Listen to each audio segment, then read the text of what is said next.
Hello, my name is Dan Johnson and welcome back to my channel. Today I'm going to be reviewing the brand new 8th Doctor adventure, which is called The Stuff of Legend. This is a love letter to the 8th Doctor, but what's most exciting about it is that it's performed live. So at the minute on the Big Finish website you can find the studio version, which is how you normally make a Big Finish production. And in the coming months a version should be released, which is the recording version that I was very, very lucky to attend. I've got proof and everything. So this review is kind of going to be in two parts. It's going to be a review of what it's like to watch Big Finish live and a review of the story itself. You may ask what this story is about. The Doctor and Charley end up trying to go on a holiday to Cornwall, but end up being distracted by a series of disappearances in a story full of English folklore. It also features some of the Doctor's greatest enemies, such as the Master, played by Alex McQueen, and of course Nicholas Briggs, being the Daleks. But of course the main feature of this story is that it was performed live in London. And for me, I was very lucky because I was sitting with an empty seat in front of me with a perfect view of Alex McQueen, Nicholas Briggs, and the Foley, which are probably my favourite elements of the story. Of course, Paul McGann standing there in his outfit was amazing, but from where I was sitting, I was seeing Alex McQueen be the Master. His performance is very sort of clever and sort of like manipulative in its tone of voice, and you can see him doing that. And as I'm watching him, he's performing his dialogue, not to me, but sort of in my general direction. So I was getting a really, really good show from him.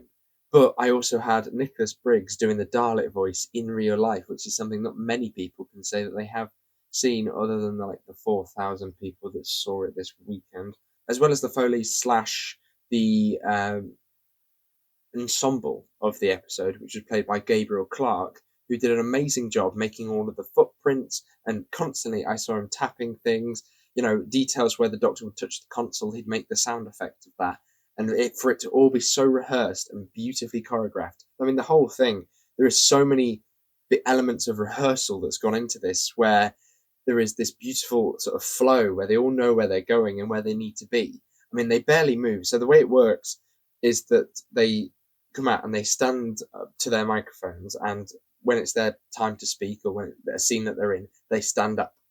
And obviously you have Nicholas Briggs and the Foley artist at the end. And with that, you had sort of Nicholas Briggs with the big microphone and all that sort of stuff. But then the Foley artist had this table full of props, and he would put I think he put a shoe on bubble wrap for feet walking. Like I said, the TARDIS dials, various sort of clicks. You pass the sonic screwdriver over, and it looks like he holds sort of magnets and tosses magnets around in his hand. But there was also a few points when he would play a role in the story, a little bit part or just a few lines or something like that. And it was a really, really strange sensation to have Big Finish in your ears, but without having your earphones in. And you could see these voices being performed, and you're going, I'm seeing this live, but still part of me thinks this is a recording and that this is like fake. And it's a really strange sensation to try and get your head round as you're seeing Paul McGann in front of you, and you think, I've listened to him for hours and hours on end, in CD form, etc., in my earphones. To see him in real life, this feels a bit surreal. And I think I had reservations about what the production would be, because being a live show, will it have the music? Will it have all the sound effects and everything like that? And it did. And I think that for that, it was just a beautiful thing to watch. Even if you're not interested in the story for a few moments, you can still sort of look around and see the production in progress. This story has a 2-act structure with a sort of a intended interval in the middle, but the studio version has some slight differences. I noticed as I listened to the studio version today that there is a few moments that don't seem to be included.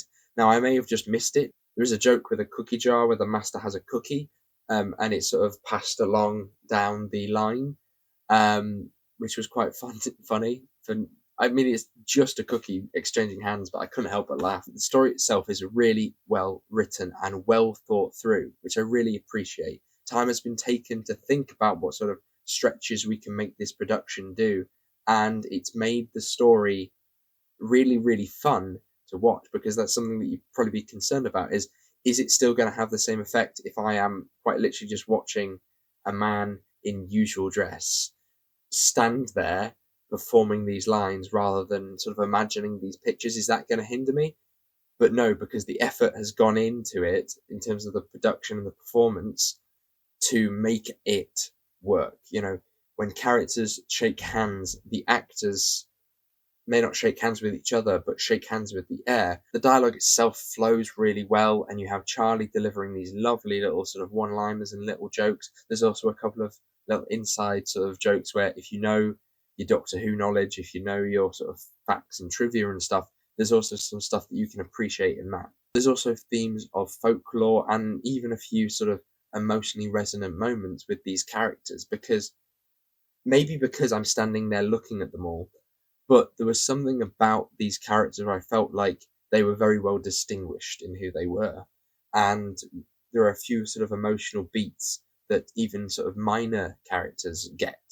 So as a story, I think that the whole thing was really well balanced for that. I would argue that I have a couple of tiny little nitpicks about a few moments in the story, which I don't want to spoil, but I feel like this was a thing that had been revisited again and again and again, and I thought, oh, I know where this is going to go. We're going to go through these motions. We're going to have this scene next. Then we're going to just continue with the episode. That's what's going to happen. If you've seen it, I hope you understand what I'm trying to refer to. It happens in the second part. It was fun to watch, but we have seen it so many times. We saw it in Series 9. We even saw it in one of the first Hartnell stories with the Daleks in. And so with these well-defined characters and each person having a lovely part to play, this story is a pleasure to listen to. For me, the interactions alone are worth listening to, and I intend to listen to it many more times, which is always a good sign. I mean, I've listened to it Sunday and then I listened to it today, and even then I'm still sort of eager to listen to it again to make sure I get every ounce of interaction out of this story. I'm very, very desperate to get the recording version, which at the end they do a sort of odd audience participation thing when they kind of make us make moans like Roboman and stuff like that. And then they go, oh, we are going to include these sounds that you have just made in the next release that's the recording that you've just watched. So technically, in a sort of very minute way, I'm in a Big Finish release. I'm also really interested to see what that's going to look like, because will they do one take and play the whole thing? Like, there were 4 performances, so which one will they use? Will they sort of cut between them? Will little cock-ups and stuff like that be making a sort of separate sort of outtakes cut?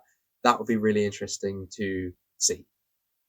But I'd like to thank you very much for watching. Hopefully you did enjoy this video. If you did, make sure you give a like. Let me know if you saw the stuff of Legend live and what you thought of it. Or if you have enjoyed the studio version. Or do you think I'm biased because I have seen the live recording?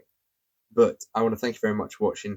Apologies for the voice that I've got at the minute. I ended up getting a cold during Sunday when I was in London, which was good fun during the plane, trying not to sneeze and cough and all sorts. But I want to thank you very much for watching, and I shall see you soon. Goodbye. I can't believe I saw Paul McGann in costume standing, what, like 15 meters away, something like that. I was also 1 seat away from Frank Skinner, which was a bit of a bonus.